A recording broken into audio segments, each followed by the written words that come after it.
Hi, everyone, and welcome. I am Laureen Quick. I am delighted today to be here with Christine Soza as part of our ongoing conversations leading up to the Next Chapter Summit happening July 9th through 12th.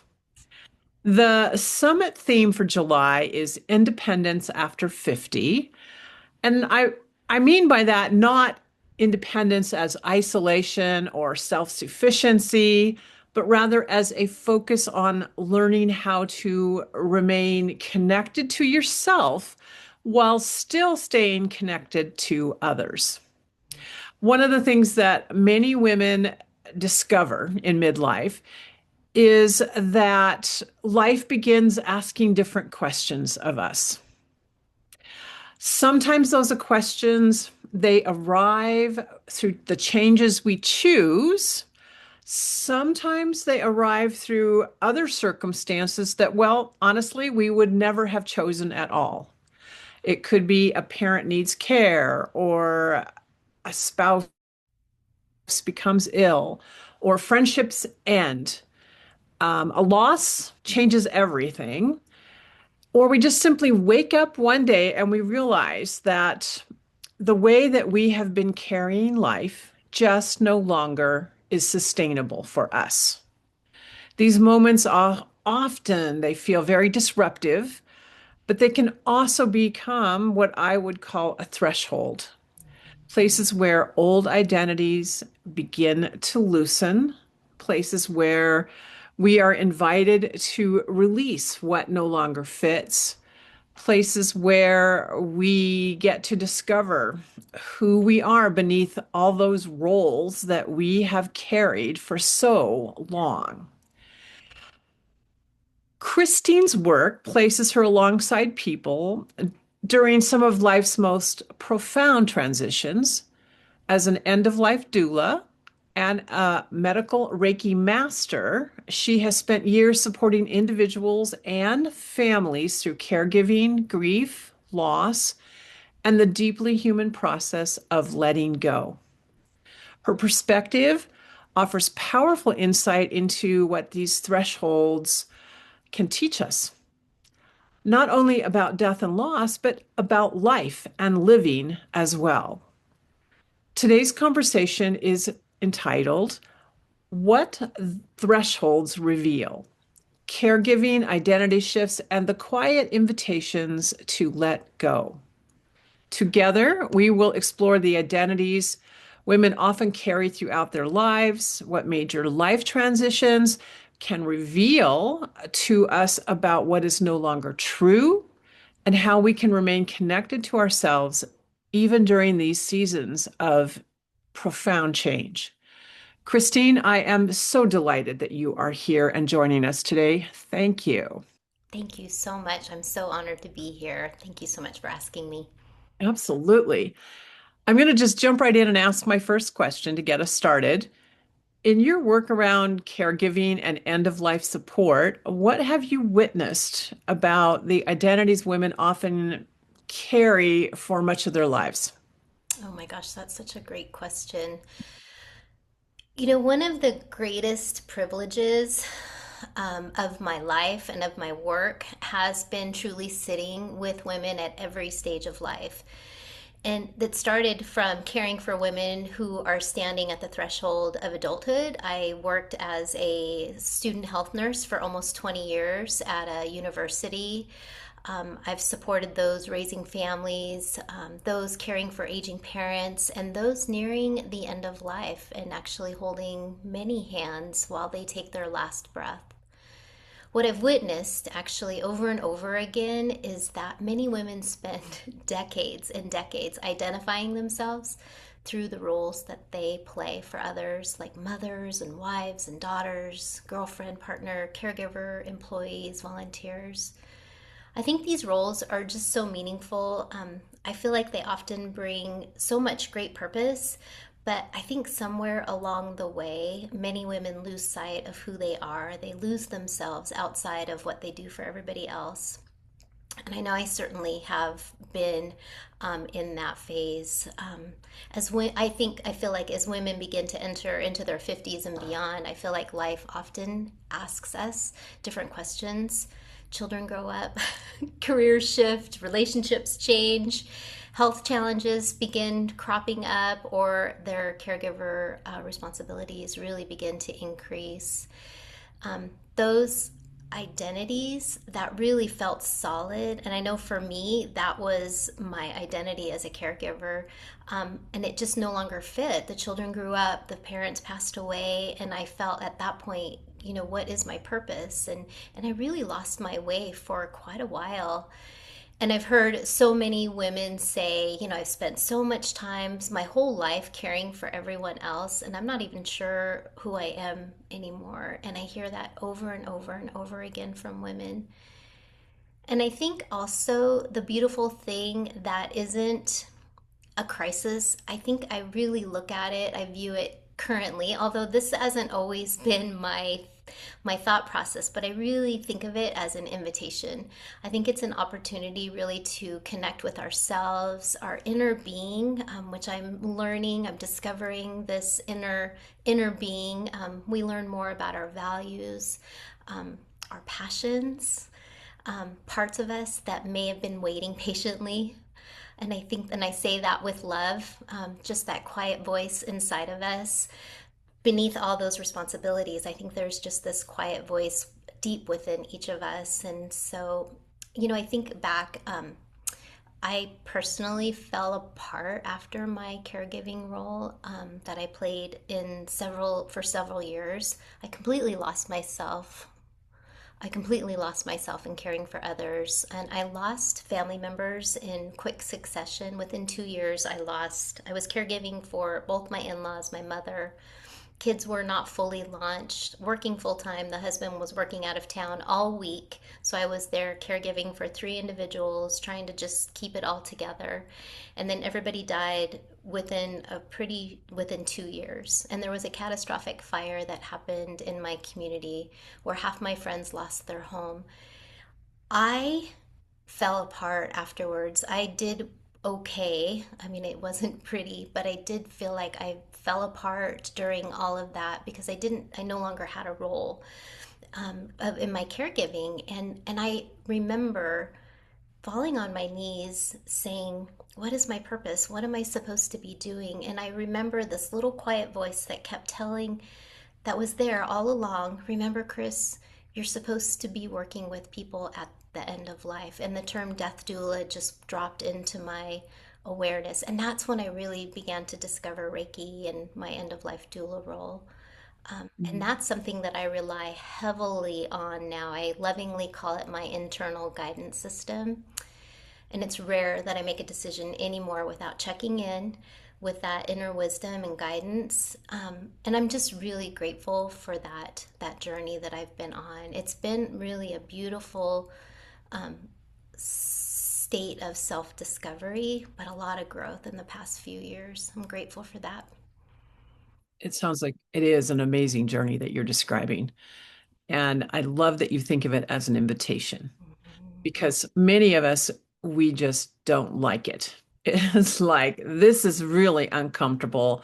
This is awkward. I am miserable at one end of the spectrum, right? And so, what I notice is we often then will seek the first answer, the first solution, we just jump right to, Yeah. which more often than not, is actually the same thing we had before, just with different dressing, so to speak.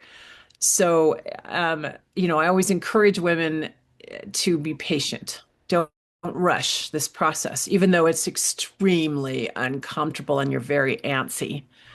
So I love thinking of it like it is an invitation.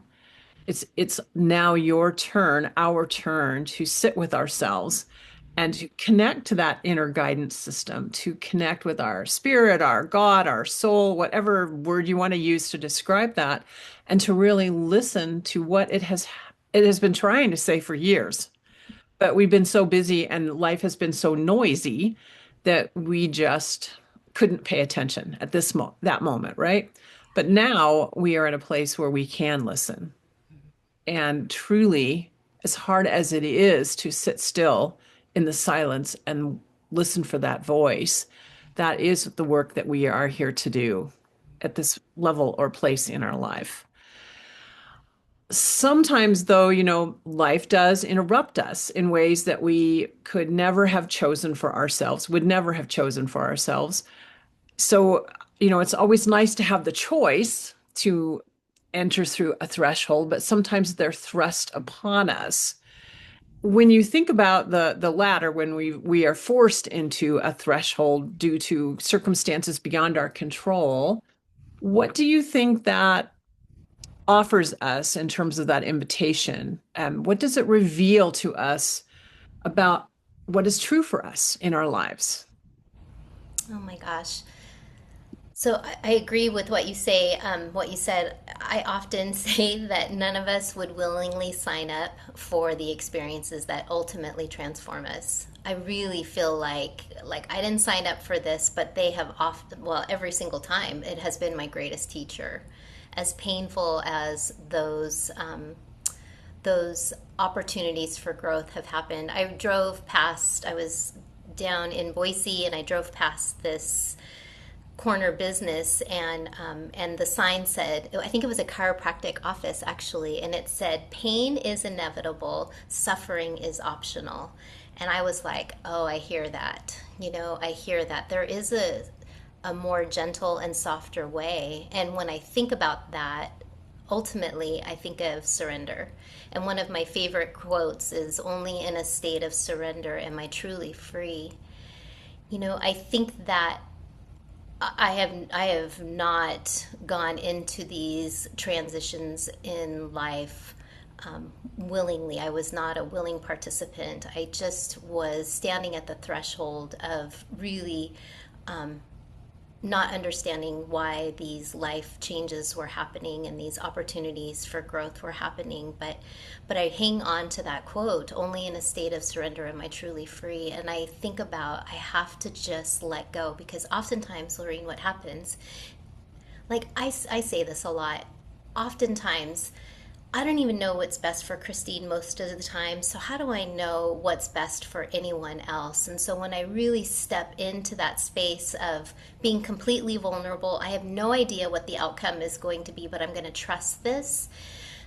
Every single time, I'm just blown away. It worked out better than I had ever imagined. More when I'm hanging on and just that state of surrender. Like, I don't know what's going to happen. I don't have to know. But each time I step into that space of being willing, to just expand my heart just a little bit, I'm so surprised each time how well things turn out. And oftentimes I look back, and it's always hindsight looking back. I'm really grateful for those teachers and those opportunities for growth. Oh, go I ahead. think for me, when I was younger, I would resist. Yes. I would try to fight it. And what I learned from that was I was just exhausted and more miserable than if I just accepted. Yes. And Yes. then after I started to accept, I actually turned it completely around and thought, what if I'm supposed to be proactively in this? Right. What would happen if I got creative instead of complaining or feeling like I'm the victim here? Right. And for me, knowing that I have a sense of control, a choice, right, makes me feel more content to be playful, to be curious, to relax into this. And sort of, as you were speaking, I was thinking, oh, it's sort of like being on a river and just following the river and going with the flow. Such a common term now, but really just going with it and seeing with curiosity where it leads me and listening to that inner voice about what feels right and what does not feel right. Right. And it's a practice. It's a practice of trusting it. I think, I don't know how many times in my life I'm like, oh, I know what's right. And that's my analytical mind telling me, that's my ego, and that's fear, and that's trying to control, because I am a little bit of a control freak. And I think, I'm going to control the outcome. When in reality, I am so powerless over so many things. All I have to do is just think about standing on the standing at the ocean, right? And just trying to control the waves that are crashing in. I have no control over that. It's really, I think, quite freeing when we understand that complete sense of powerlessness and surrender of, it's obviously not in my hands. Life just goes so much more smoothly when we really can truly act as if we are water. That's one of my favorite books by Bruce Lee's daughter, Be Huh. Water, My Friend. It's such a great book. And I think at some level I'm still working on that a little bit because I still want to control things. However, no matter how much I try to control, what I have learned is it doesn't matter. That just makes it slower, right? The process goes slower because I'm resisting it. And you are exactly right. Uh, you can't predict what's going to come. You just simply have to open your heart and allow whatever happens to happen. And from that, play with what you got in terms of where, and the guidelines I always use is what brings me joy. So I say yes as I'm in these phases of my life, and it's not just like one phase and it's over and done. It seems to me as I've moved into my latter part of the 60s, every year brings new stuff for me to let go of, new stuff for me to embrace and begin to experience the world from a different perspective and to play more. So it is a skill set that makes your life happier if you embrace developing that skill set.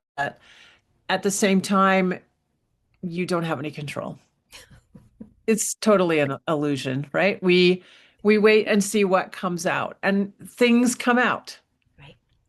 Yes, I but not call, if we're oh, holding on for life at the edge of the shoreline, waiting for someone to come and save us or for some kind of divine intervention. We just have to go. it's so true. It's so true. And I call it hidden. I call it things are hidden from view, and sometimes it takes, talking to other women or, really beginning to do that deeper level of self exploration that things come into view. I'm doing a little dabbling in Ayurveda and they call them samskaras. And so this is a layer of self that really, reveals itself. And you talked earlier about these patterns, it is just, these experiences or people that just show up in different skin, same type of situation, but all these lessons that continue to reveal themselves. It's powerful. And I think when life interrupts us, and sometimes it's a big interruption, right? Sometimes it's not easy. Sometimes it takes a lot for me to be like, you got to stop, girlfriend. And so I think it also reveals in us, to us when we discover that we're just living on autopilot because we've been saying yes when really we meant to say no.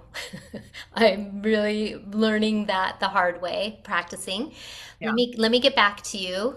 When we start carrying responsibilities that are not ours, my Reiki practice, oftentimes I'm just reminding people like we are carrying so much that is not ours. I carry tension in my jaw, and then it's just paying attention, connecting with the breath. Okay, where am I holding that?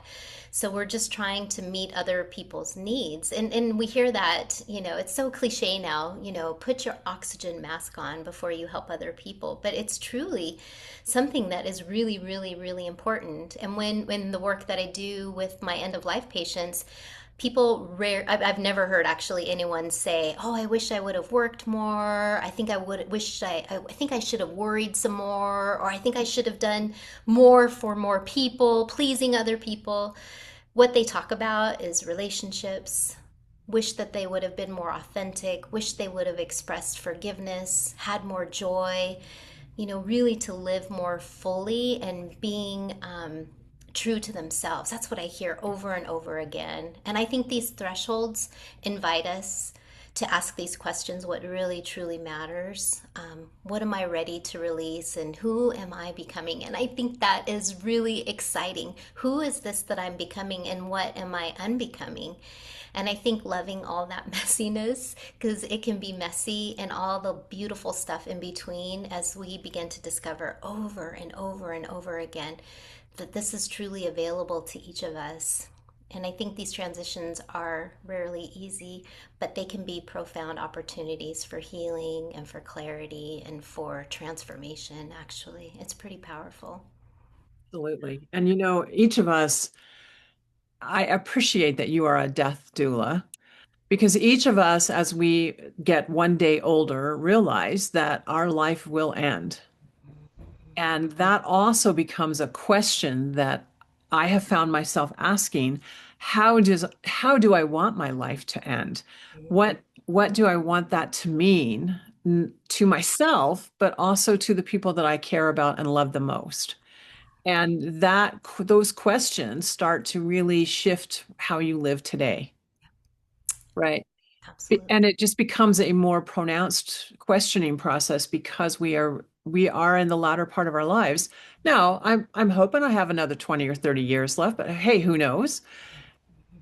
But still, the question is there in the back of my mind. And I'm going to, as we move into the summit, I'm definitely going to have us talk some more about that as well, because I think that's a powerful conversation for ourselves, but also the other thing that happens to us at this age is we experience the death of our friends and our family members, that everyone else is getting old with us.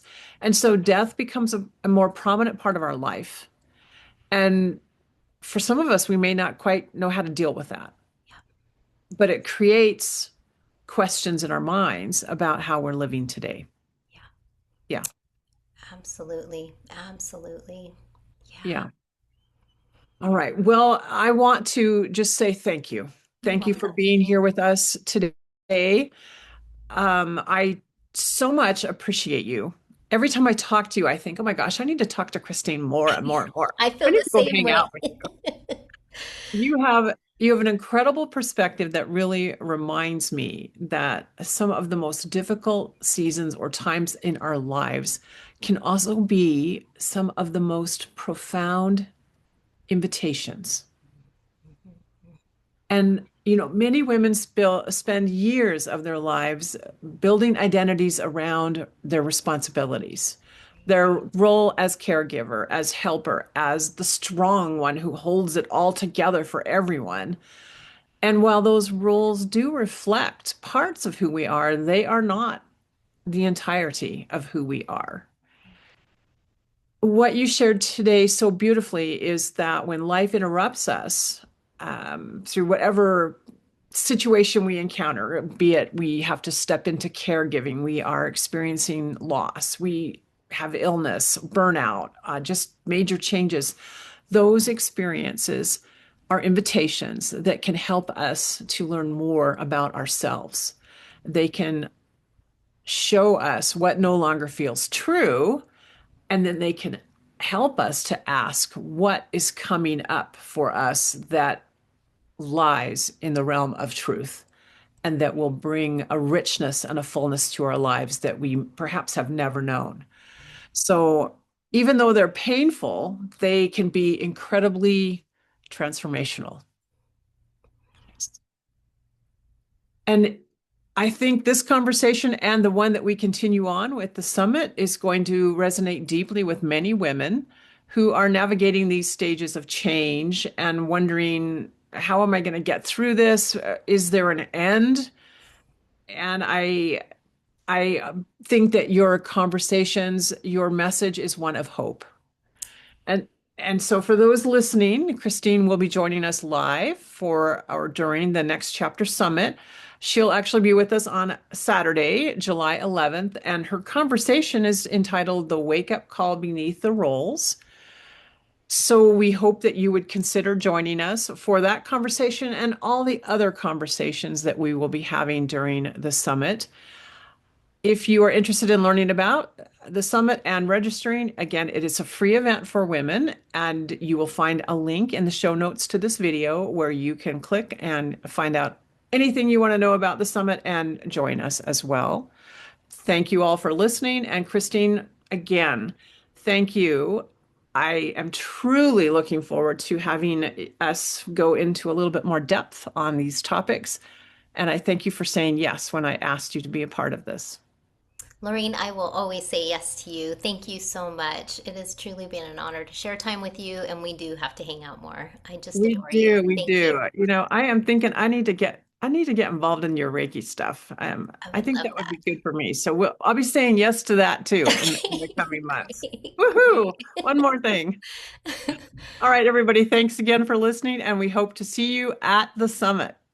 Thanks again.